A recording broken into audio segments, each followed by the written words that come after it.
Now the men who brought the plane down safely, Captain Sully Sullenberger, who is a CBS News aviation and safety expert, and his first officer on that day, Jeff Skiles. Good morning to you both. Good morning. Listen, it was 208 seconds from the time the birds hit the plane to the time that you said the words brace for impact and you were down on the water, saving 155 lives. When it happened, guys, did you think we can survive this, or did you think I really don't know what's going to happen here? It was a startling shock after almost 30 years of routine flying, where we work hard never to be surprised by anything in an airplane, and we were suddenly confronted with an ultimate challenge of a lifetime, one we'd never trained for. But I was confident at the outset that I could find a way to solve the problem in that time that we had. Jeff, there's been a debate. I've heard friends say, was it a heroic act, or was it something that any well-trained pilot could do? What do you think about that? Well, certainly we have, we're very well trained, and we have that to fall back on in these kind of situations. But obviously, any kind of circumstances could lead to a different result. And the one thing I can tell you is that I am very happy to have been flying with Captain Sullenberger on that day. And a lot of other people. And I could not have had a better colleague that day or since. Did you two know each other at all? We had met for the first time at the beginning of that trip 3 days before. I'd never seen him before, which is not uncommon at a large airline. But we're trained at such a high standard, we had become interchangeable.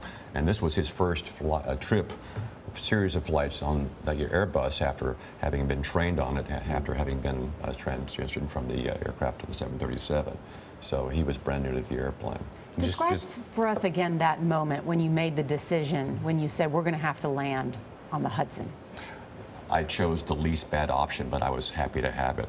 You know, in this area, since we couldn't glide as far as a runway, it was the only other place to go that could be made a runway. And by choosing that, of course, then we had to be rescued from the river. By landing where we did, I knew it would be between the ferry terminals where rescue was possible. And in fact, the first New York waterway ferry got there within 4 minutes. Did you ever have a breakdown, Sully? You know, you can see it still haunts the passenger. You know, he gets very emotional. And every time we've seen you, you're always so calm, so cool, so collected, which is good in a pilot.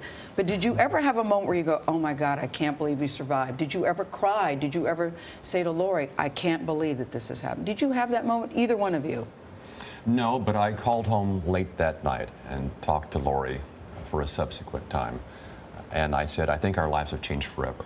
I just didn't know exactly how or how much, but I knew, actually in the first seconds, that this was going to be a life-changing event. Okay, but life-changing because you knew there'd be enormous attention on you, and your life would change because that, or because something happened in the thing itself? Both. Both. I mean, it was one of those events in the first seconds I knew it was going to be unlike anything I'd ever experienced. It was going to divide my life into before and after.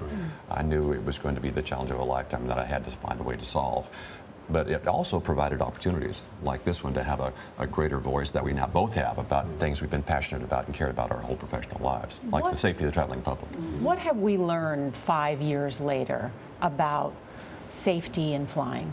A lot, but actually not much because of this flight. Actually, very little has changed because of this flight. In fact, in the final report that the NTSB wrote on our flight, they made several dozen recommendations, to my knowledge, none of which has been implemented by FAA or by industry.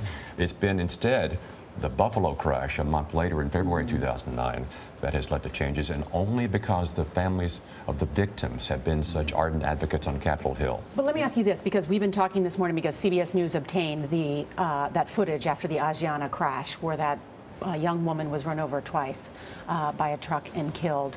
The incident, Southwest Airlines landing at the wrong airport. Are these instances of mechanical failure or pilot error, even though in many cases the pilot is so important? It takes both a pilot and a robust, resilient system in which we operate to try to trap errors and catch them before they can lead to a bad outcome. So it's really important that everyone remain vigilant and that they fulfill their professional responsibilities, and we keep on trying to mitigate risk proactively and make aviation safer. Well, I think everybody is very glad that both of you were at the cockpit, because Jeff, you're also a steady, calm hand. Sully, you have a birthday coming up, January 23rd, which I understand is someone else's. So it's absolutely true that Nora and I were born on the same month and day. Now the year, that's a different issue. Thank you. Okay. Thanks, guys.